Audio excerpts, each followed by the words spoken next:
برادران ملت اسلامی، السلام علیکم ورحمۃ اللہ وبرکاتہ۔ الحمد للہ الحنان المنان الذي خلق الانسان وعلمه البيان، والصلاة والسلام على رسوله سید الانس والجان وعلى آلہ واصحابہ ذوی الخیر والاحسان، اما بعد فأعوذ بالله من الشيطان الرجيم، بسم الله الرحمن الرحيم، وقل جاء الحق وزهق الباطل إن الباطل كان زهوقا، صدق الله مولانا العظیم۔ بارگاہ رسالت معاب صلی اللہ علیہ وسلم میں درود پاک کا ہدیہ پیش کریں۔ اللہم صل علی سیدنا و مولانا محمد معدن الجود والکرم وآلہ واصحابہ الکرام وابنہ الکریم وبارک وسلم صلاۃ دائمۃ سرمدا ابدا۔ عزیزان گرامی وقار، میں یہ چاہتا ہوں جہاں پر آ کر ہم رکے تھے وہیں سے ہم پھر آگے بڑھتے ہیں۔ ہم رکے تھے کہاں آ کر؟ کچھ دیر کی خاموشی ہے، اس کے بعد ہم آگے بڑھتے ہیں، اس لیے کہ مجھے کوئی شعر اب یاد کرانے کی ضرورت نہیں اور نہ ہی کسی کے سامنے کچھ بولنے کی ضرورت ہے۔ حالات تو ایسے تھے کہ جو نان مسلم تھے وہ بھی ہمیں جیل میں دیکھ کر یہی کہتے تھے کہ آپ ہی نے کہا یہ فلاں بات۔ ہم نے کہا اللہ تبارک و تعالیٰ نے تم کو بھی یاد کرا دیا۔ میرے عزیزو، ستیزہ کار رہا ہے ازل سے تا امروز، شرار ابو لہبی سے چراغ مصطفی بھی۔ یہ آج کل کے معاملات نہیں، ابتدا سے حق اور باطل کے معرکے ہوتے رہے۔ لیکن ایک بات میں آپ سب کو بتانا چاہتا ہوں، مظفر کو مقید نہ سمجھ اے سیاد۔ سیدنا مظفر حسین کچھوچوی رحمۃ اللہ تعالی علیہ جیل گئے تھے، قید میں تھے، تب انہوں نے یہ شعر کہا تھا کہ مظفر کو مقید نہ سمجھ اے سیاد، میری یہ اسیری بھی سنت آبائی ہے، میرے آبا و اجداد کی سنت ہے جس پر میں عمل کر کے آ رہا ہوں، میرے بزرگوں کی یہ سنت تھی۔ بہرحال جن کو جس راستے سے مجھے گزارنا تھا، لوگوں کے دلوں میں یہ ٹھنڈک تھی شاید کہ زبان بند کر کے چند دنوں کے لیے قید کر دیا جائے، مگر میرا عقیدہ یہ تھا کہ اللہ تبارک و تعالی جب تک چاہے کہ کوئی اس کے لیے پابندی نہیں لگا سکتا۔ وَإِن يَمْسَسْكَ اللَّهُ بِضُرٍّ فَلَا كَاشِفَ لَهُ إِلَّا هُوَ، رب تعالیٰ فرماتا ہے اگر اللہ تعالیٰ تمہیں کوئی مصیبت دے تو اس کے علاوہ کوئی ٹال نہیں سکتا۔ وَإِن يَمْسَسْكَ اللَّهُ بِخَيْرٍ فَلَا رَادَّ لِفَضْلِهِ، اور اللہ کسی کو بھلائی دے دے تو پھر اس کو روک بھی کوئی نہیں سکتا۔ مولا تبارک و تعالیٰ اگر کسی کو کوئی مقام عطا کر دے تو ہزاروں کیڑوں کے پھڑپڑانے سے وہ مقام ختم بھی نہیں ہو سکتا۔ اللہ تبارک و تعالیٰ جس کو بڑھانا چاہے اس کے لیے کوئی راستہ رکاوٹ نہیں بن سکتا۔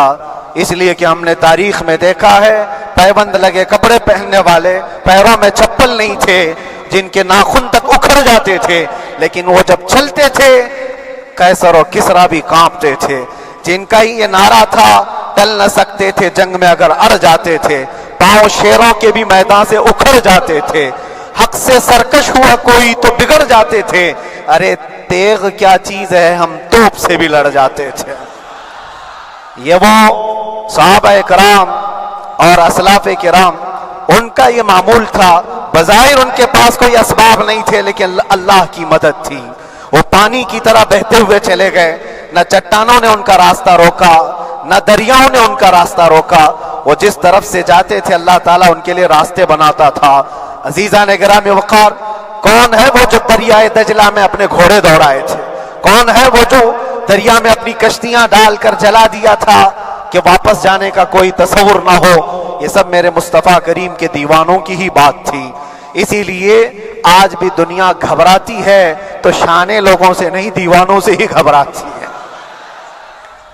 بہت زیادہ چالاک رہنے والوں سے نہیں، دیوانوں سے دنیا گھبراتی ہے، اس لیے کہ دنیا کو پتا ہے، دنیا جانتی ہے کہ دیوانہ کہاں دیکھتا ہے کسی کو پتا نہیں۔ اور یہ اس دیوانے کی بات کر رہا ہوں جس کے لیے اللہ کے حبیب صلی اللہ تعالی علیہ وسلم کی عزت و وقار سب سے اول ہے۔ عزیزان گرامی وقار، آج آپ کے سامنے حاضر آیا، یہ میرے استاد گرامی، مربی، استاذ الاساتذہ، برادر گرامی حضرت العلامہ مفتی زبیر احمد صاحب قبلہ ادام اللہ اقبالہ، جنہوں نے دن رات ایک کر دیے تھے۔ میرے خیال سے 8 مہینے میں جتنے ان کے بال سفید ہوئے اس سے زیادہ نہیں ہوئے ہوں گے، صرف اس لیے نہیں کہ ایک بھائی کے لیے، اس لیے بھی لڑ رہے تھے کہ ایک عالم کے لیے جس سے دین کا بہت سارا حصہ وابستہ ہے۔ ان کی محنتیں رائگاں نہ گئیں۔ بہت سارے میرے احباب و اقربا، خاص طور پر مدن پورہ اور وکرولی سے، جنہوں نے اپنے گھر بار چھوڑ کر میرے لیے دوڑتے بھاگتے رہے، اللہ رب العزت اس بات کا شاہد ہے، ایک ایک دن اندر میں نے سب کے لیے دعائیں کی ہیں، اور ایسا نہیں کہ کوئی دن بھولا جاتا، اور باہر کی ہمیشہ یہ خبریں آتی رہتی ہیں کہ حالات کیسے کے کیسے ہوتے جا رہے ہیں۔ کبھی اگر گھبراہٹ اور بے چینی ہوتی تو میرے عزیزوں صرف ایک ہی بات ہمارے پاس تھی علاج کے لیے، ایک ہی علاج تھا۔ جب بے چینی بڑھ جاتی، اپنوں سے رابطہ نہیں ہو پاتا اور کسی کے خبر نہ پہنچتی، کھانے پینے کی تکلیفیں، رہنے سہنے کی مصیبتیں جب سر پر آتی تو ایک ہی علاج تھا، ان کے نثار کوئی کیسے ہی رنج میں ہو، ان کے نثار کوئی کیسے ہی رنج میں ہو، جب یاد آ گئے ہیں سب غم بھلا دیے ہیں، جب یاد آ گئے ہیں سب غم بھلا دیے ہیں۔ اس رسول محترم صلی اللہ تعالی علیہ وسلم کا احسان عظیم ہے۔ بار بار مجھے یہ احساس ہوتا رہا، پوری دنیا اگر چھوڑ دے مگر یقین تھا آمنہ کا لال کبھی نہیں چھوڑے گا، اور چھوڑا بھی نہیں، اور چھوڑا بھی نہیں۔ ہر رات جو ہمارا معمول تھا ہم نے جو دیکھا، ہماری پچھلی زندگی میں ہم نے اتنے عجائبات نہیں دیکھے ہوں گے جو 8 مہینے کے اندر ہم نے دیکھے۔ نبی پاک صلی اللہ تعالی علیہ وسلم کے انعامات و اکرامات، رب تبارک و تعالیٰ کی مدد سے دل مضبوط ہوتا ہے۔ عزیزان گرامی، ہم نے تو وہاں ایسے لوگوں کو دیکھا جو ڈپریشن کا شکار ہو کر کافر بھی ہو گئے، اور حالات سے گھبرا کر کے وہ انکار کر بیٹھے، کوئی خدا نہیں ہے، کوئی مدد نہیں آتی ہے۔ ایسے حالات وہاں دیکھے، لیکن ان حالات میں بھی اللہ تبارک و تعالیٰ کی مدد ساتھ رہی۔ رسول پاک صلی اللہ تعالیٰ علیہ وسلم کا انعام و اکرام یہ تھا کہ جس طرح سے گئے تھے اسی طرح سے واپس بھی آئے، جس طرح سے گئے تھے ویسی واپس آئے، اور نہ میرے مصطفیٰ نے باہر میری عزت میں کمی کی، نہ اندر عزت میں کمی کی، کہیں پر بھی نہیں۔ الحمدللہ، جس شان کے ساتھ رسول پاک صلی اللہ تعالیٰ علیہ وسلم اپنے چاہنے والوں کو رکھتے ہیں وہ میں نے دنیا میں دیکھا، اور پھر یہ عرض کیا آقا آج آپ کی عزت پر بات کرنے والے کو چاہے وہ 1000 کال کوٹری کے اندر ہو، آپ عزت کے ساتھ بٹھاتے ہیں تو پھر قیامت کے دن اس کی عزت کا کیا حال ہوگا۔ عرش حق ہے مسند رفعت رسول اللہ کی، دیکھنی ہے حشر میں عزت رسول اللہ کی۔ میرے عزیزو، ایک بات کو طے کر کے چلو، انہیں جانا انہیں مانا، نہ رکھا غیر سے کام، للہ الحمد میں دنیا سے مسلمان گیا۔ اس ایک بات میں جو عزت ہے، دنیا کے کسی مقام و منصب اور مرتبے میں عزت نہیں ہے۔ اور حالات دنیا انشاءاللہ میں سناتا رہوں گا۔ اللہ تبارک و تعالیٰ جب تک یہ زبان رکھا ہے حق بولتے رہیں گے اور سناتے رہیں گے، اور بھی حالات آپ کو انشاءاللہ العزیز آگے سناتے رہیں گے۔ لیکن آج خصوصیت کے ساتھ میں جمعہ کے لیے اسی لیے حاضر آیا کہ یہاں کے لوگ پل پل یاد کرتے رہے۔ حضرت مجھے ہر بار خبر دیتے کہ جب نماز سے فارغ ہو کر کے میں نکلوں تو مجھے لوگ پکڑ لیتے، کیا ہوا، اب کیا خبر ہے۔ تو جس قدر آپ کی بے چینی تھی، بے قراری تھی، میرے عزیزو مجھے بھی ملنے کی بے چینی اور بے قراری تھی، لیکن یہ ایک سٹیج تھا جس سے گزارا گیا ہے، ایک مقام تھا جس سے گزارا گیا۔ میں تو ایک نکما آدمی، میں تو ایک کم پڑا ہوا ہوں، لیکن آپ کو بزرگان دین کی اگر تاریخ پتہ ہو، امام اعظم ابو حنیفہ رضی اللہ تعالیٰ عنہ، جن کو ناحق جیل میں رکھا گیا تھا، امام موسیٰ کاظم رضی اللہ تعالیٰ 7 سال تک قید میں رہے۔ یہ کون امام موسیٰ کاظم؟ جن کے دربار میں جانے کے لیے غوث اعظم عبد القادر جیلانی رضی اللہ تعالیٰ 4 کلومیٹر دور اپنی چپل اتار دیا کرتے تھے۔ امام موسیٰ کاظم کا وہ دربار ہے جن کو باب الحوائج کہا جاتا ہے۔ اس امام کو 7 سال تک بغیر کسی قصور کے قید میں رکھا گیا، اور حد تو یہ ہے کہ اسی قید خانے میں زہر دے کر کے آپ کو مارا گیا ہے۔ آپ کا جنازہ جیل سے نکلا تھا۔ امام احمد بن حنبل جن کو 5 لاکھ حدیثیں یاد ہیں نبی پاک صلی اللہ تعالی علیہ وسلم کی، بغداد کے سر بازار آپ کو ننگی پیٹھ پر کوڑے مارے گئے۔ آپ کو اندازہ ہے بزرگان دین کی ایک لمبی فہرست ہے۔ جب میں وہاں گیا تھا تو ایک بزرگ کی بڑی یاد آئی، وہ تھے حضرت مجدد الفسانی رضی اللہ تعالیٰ۔ اکبر جیسے ڈکٹیٹر کے سامنے، اس زمانے کے سب سے بڑے ڈکٹیٹر بادشاہ کے سامنے آپ نے حق بات کا اعلان کیا تھا۔ مجدد الفسانی رحمۃ اللہ تعالیٰ علیہ نے فرمایا تھا کہ اسلام نام سے جو دین ہوگا وہ محمد عربی کا لایا ہوا ہی دین ہوگا، کسی اور بادشاہ کا بنایا ہوا نہیں ہوگا۔ اس بات پر آپ کو قید میں ڈالا گیا تھا، 8 سال تک قید میں رکھا گیا۔ 8 سال میں بادشاہ مر بھی گئے۔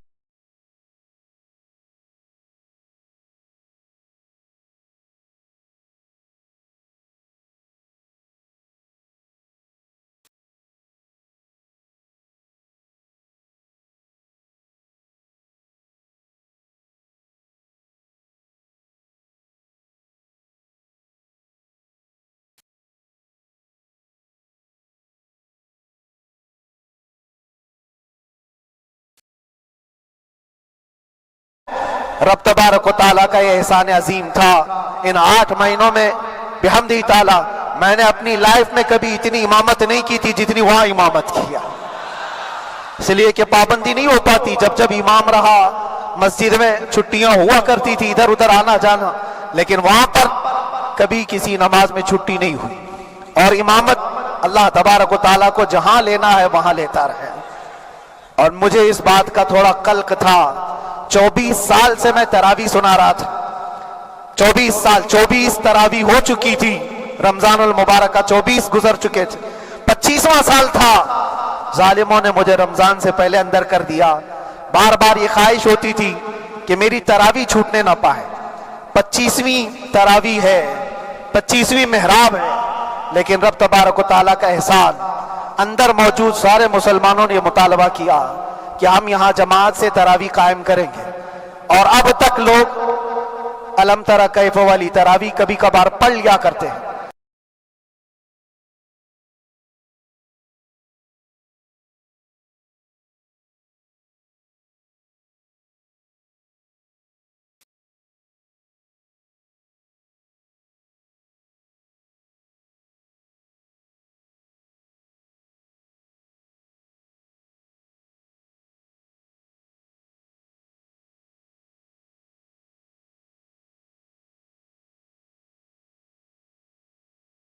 اگر آپ کو لگے تو بول دینا، نہیں تو کل سے الم تری پہلے دن تراویح پڑھا ہے، دوسرے دن سارے لوگوں نے کہا آپ نے ایک پارہ پڑھایا ہے، سحری تک بھی پڑھائیں گے تو انشاءاللہ کھڑے رہیں گے۔ یہ جو استقامت، یہ ساری چیزیں دلوں کا جمع ہونا اور ہماری طرف دلوں کو پھیر دینا بغیر اللہ کی مدد کے نہیں ہوتا۔ رسول پاک صلی اللہ تعالیٰ علیہ وسلم کے کرم و احسان کے بغیر نہیں ہوتا۔ وہ تراویح بھی پڑھتے رہے، تفسیر قرآن بھی سنتے رہے اور قرآن کی تعلیم بھی لیتے رہے۔ پھر مجھے اندازہ یہ ہوا کہ رب تبارک و تعالیٰ کی منشا یہ تھی کہ ہماری تراویح کی محراب کی سلور جبلی جیل کے اندر ہو جائے۔ مجھے اس بات کا کوئی قلق نہیں رہا کہ میری کوئی چیز چھوٹ گئی ہے۔ ہاں، عید، بقرعید، محرم، یہ تمام چیزیں لوگوں کی یاد تو رہتی، رشتہ دار، احباب، اقربا کی یاد، لیکن اللہ کی مرضی، میرا رب تبارک و تعالیٰ جو پسند کرے اس میں ہم راضی ہیں۔ اگر مولا یہ چاہتا ہے کہ میں تنہا پڑھوں تو اس کی رضا میں ہم راضی ہیں، اگر وہ چاہتا ہے کہ مجمع ہزاروں میں ہم نماز ادا کریں تو اس کی مرضی پر ہم قائم ہیں۔ عزیزان گرامی وقار، صبر اور سکون کے ساتھ جو حالات گزرے اس میں سب سے بڑا کردار آپ سب کی دعاؤں کا ہے۔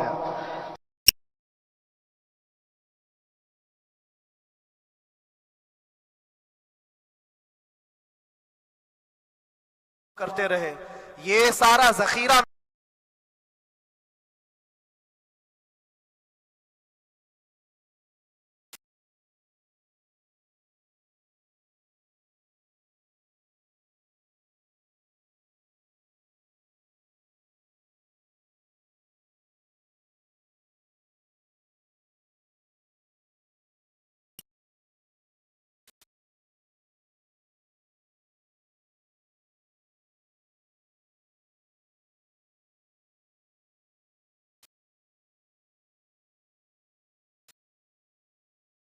یاد رکھو، پوری دنیا مل کر کھڑے ہو کر دعا کرے. اللہ کی قدرت پر کوئی کام کرنا واجب نہیں ہے، اللہ پر کوئی چیز واجب نہیں ہے. اگر وہ اپنے فضل سے عطا کر دے تو اس کا احسان ہے، اس کا احسان ہے. اب چاہے وہ سال بھر میں قبول کرے کہ 5 سال میں قبول کرے. ایک بات یاد آتی ہے میرے عزیزو، ہماری قید تو 8 مہینے کی ہوگی، ان بزرگان دین کی قید 8 سال 7 سال. امام محمد بن حسن عسکری 20 سال تک قید میں رہے، 20 سال تک اندر سلاخوں کے پیچھے بند رکھا گیا. یہ اہل بیت اطہار ہیں، ائمہ اعظام ہیں. ان کی تکلیفیں دیکھ کر پھر ہماری تکلیف چھوٹی لگتی، اور پھر نبی پاک صلی اللہ تعالی علیہ وسلم کی یاد آتی. صرف اس بات کا ہمیں فخر تھا کہ تم نے کبھی چوری کے الزام میں تو نہیں گرفتار کیا، کسی گھناؤنے الزام میں تو نہیں گرفتار کیا. ہاں اگر کسی بات پر گرفتار کیا ہے تو ان سے پوچھو تو اب یہ بولنے میں بھی شرم کرتے ہیں. مولانا کو کیوں گرفتار کیا ہے، مولانا کو کیوں اندر رکھا ہے؟ شرم آتی ہے بولنے میں، کیونکہ انہوں نے کچھ ایسا بولا تھا جس کو بولنے میں شرم آتی. کیا بولا تھا میرے عزیزو؟ یہ ایک الگ کہانی ہے، ابھی میں اس پر کچھ گفتگو نہیں کرتا، اس لیے کہ ہر ایک کو یاد ہو چکی ہے، ہر ایک کو یاد ہے. میں اس کہانی کی طرف نہیں جاتا، لیکن اتنا مجھے آج اس ملک میں رہتے ہوئے احساس ہے کہ ابھی بھی انصاف ختم نہیں ہوا ہے. انصاف پوری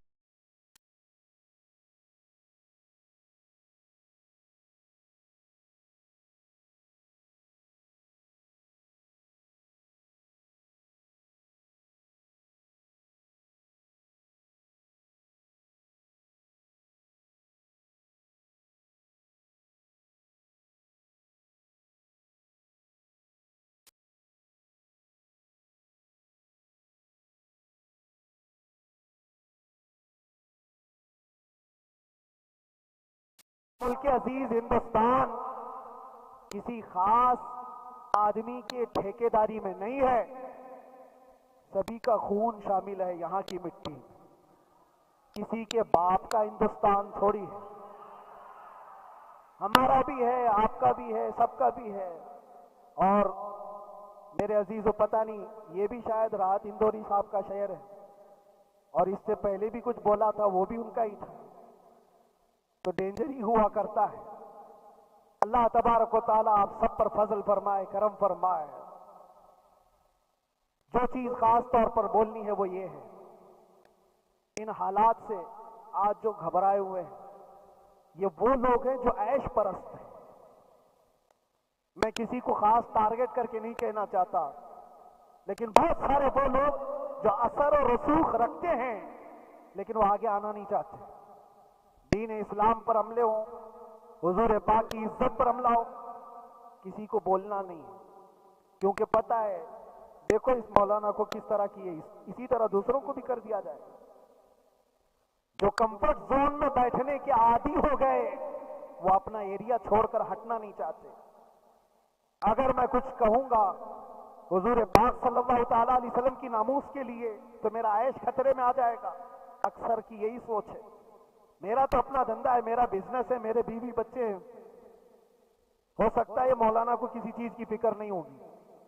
آپ کو میں بتاؤں، آپ کو اندازہ نہیں ہمارے دل میں ہمارے بچوں کی کتنی محبت ہے. میرے بھی چھوٹے سے بچے ہیں، جب وہ جیل کی سلاخوں کے سامنے آ کر آنسو بہاتے تھے تو دل پر چھریاں چلتی تھی. وہ بچے جو ہمیشہ ہمارے سینے پر سوتے رہے، آج میں ان کو چھو بھی نہیں سکتا. جب وہ سلاخوں کے پیچھے کھڑے ہو کر دور سے رو کر کے چلے جاتے 15 منٹ، تو کیا ہمارے دل میں بچوں کی محبت نہیں؟ کیا ہمارے گھر بار نہیں، ہماری بہنیں، ہمارے بھائی، ہماری ماں نہیں؟ کتنے تو دن ایسے ہوئے کہ میری ماں کو دورے پڑتے رہے یاد کے لیے، تو کیا وہ ہمارے اوپر کیفیت نہیں آتی کہ ہم خامخواہ یہ مصیبت کیوں مول لی ہے؟ میری بیٹی تو جھگڑا کرتی اس بات کو کہ کیوں آپ اکیلے ہو، بہت سارے لوگ ہیں سب کا خیال کرتے ہوئے، لیکن میرے عزیزو یہ ان کی اپنی محبت ہے، سارا ایک پریوار اور اس سے زیادہ میرے شاگردوں کی ایک دنیا ہے۔ کتنے ایسے ہیں میں جانتا ہوں کہ 8 مہینے تک نرم غذا نہیں کھائی میرے ان بچوں نے، میں جانتا ہوں ان کا صرف یہ خیال تھا کہ اندر پتہ نہیں جیل میں آپ کیا کھا رہے ہوں گے، ہم یہاں نرم غذا نہیں کھائیں گے، گوشت مچھلی نہیں کھائی، حالانکہ یہ کوئی چیز تمہارے اوپر واجب نہیں تھی۔ یہ حالات میں اس لیے بتا رہا ہوں میرے عزیز، کسی کے وہم و گمان میں اگر یہ ہے تو نکال دے کہ میرے آس پاس کچھ نہیں ہے، میں کسی کو چاہتا نہیں یا میرے ساتھ محبتیں نہیں ہیں۔ کثرت سے محبت کرنے والے لوگ ہیں میرے پاس، میرے ان بھائیوں کی اور میرے بہنوں کی، میرے گھر والوں کی محبت تو ایسی ہے کہ ان کے گھروں کے بچوں کے معاملات بھی بغیر مجھ سے پوچھے نہیں ہوتے۔ اگر 8 مہینے اندر رہا تو کسی کا رشتہ نہیں تو بات چیت بھی نہیں ہے، رشتہ نہیں ہوگا جب تک یہ نہ آئے، سارے کام ڈیپینڈ رہتے تھے۔ مجھے بھی ان تمام چیزوں کا احساس ہے، لیکن یہ سب چیزیں ایک طرف، میرے مصطفیٰ کی عزت اپنی طرف۔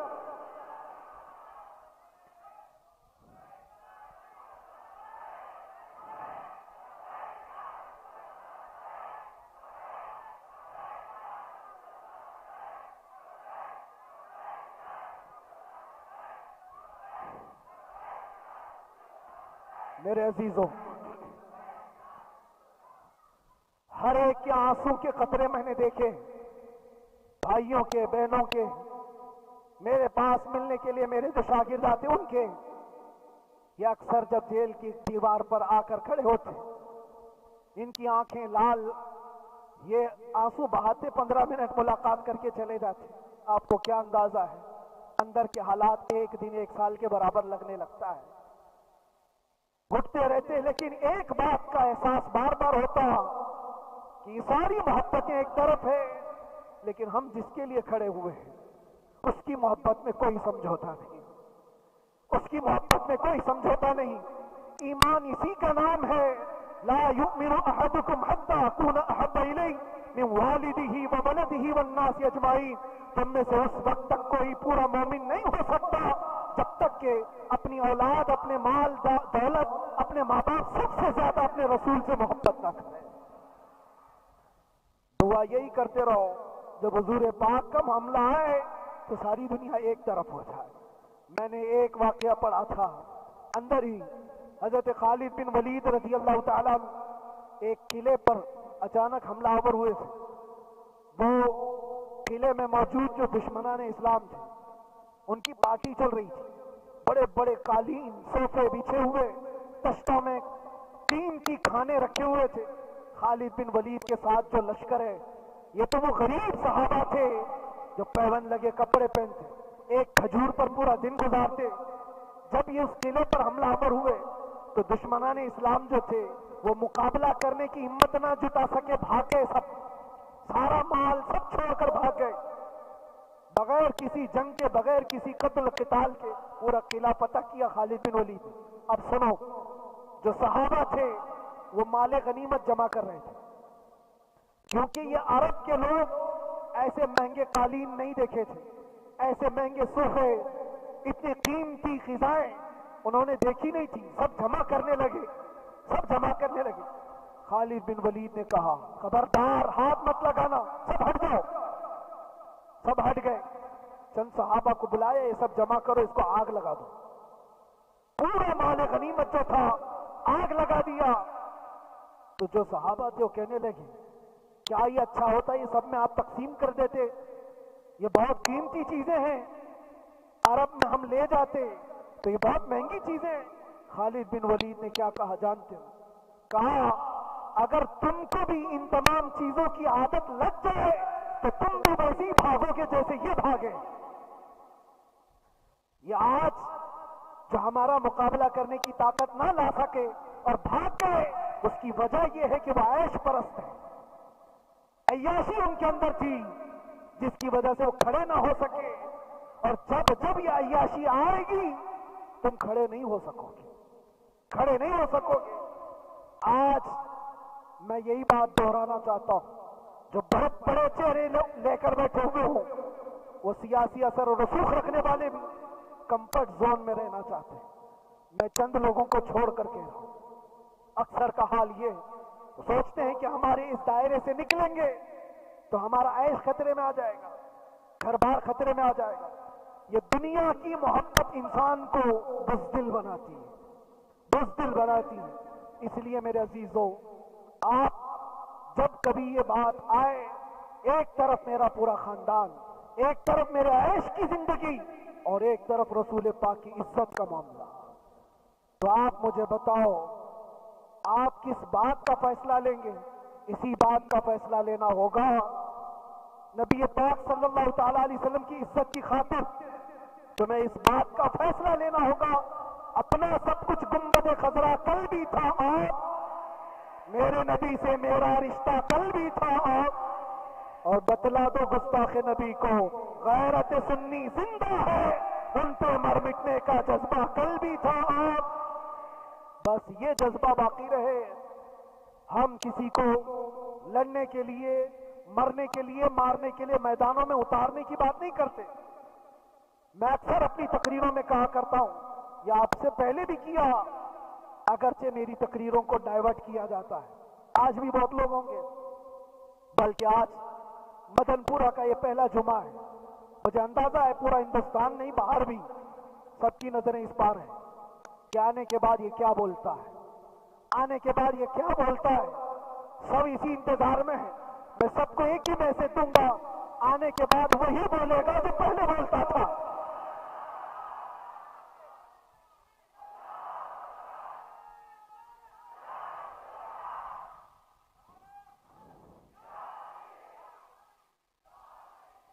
اگر کچھ غلط ہوتا تو ہمارے اس ملک عزیز ہندوستان کی سب سے اعلیٰ عدالت یہ نہیں کہتی کہ ان کے اسپیچ میں کوئی ہیٹ مسئلہ نہیں ہے.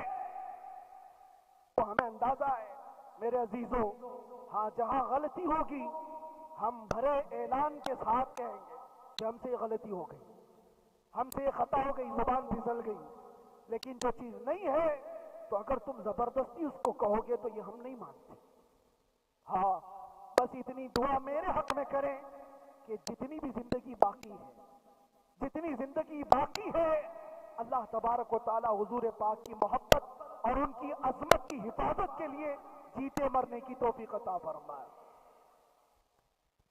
ہمارا کام صرف اتنا رہ گیا، جو میسج دینا تھا وہ ہم نے دے دیا.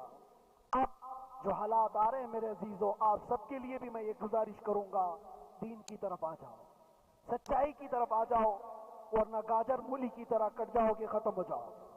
دین کی طرف آؤ، سچائی کی طرف آؤ. اور اسلام نے کہیں پر بھی تمہیں کسی طرح کے آتنک اور دہشت کی تعلیم نہیں دی ہے. کہیں پر کسی ٹیررسٹ کی کوئی بھی تعلقات کی، کہیں مجھے کوئی بات بتا دو.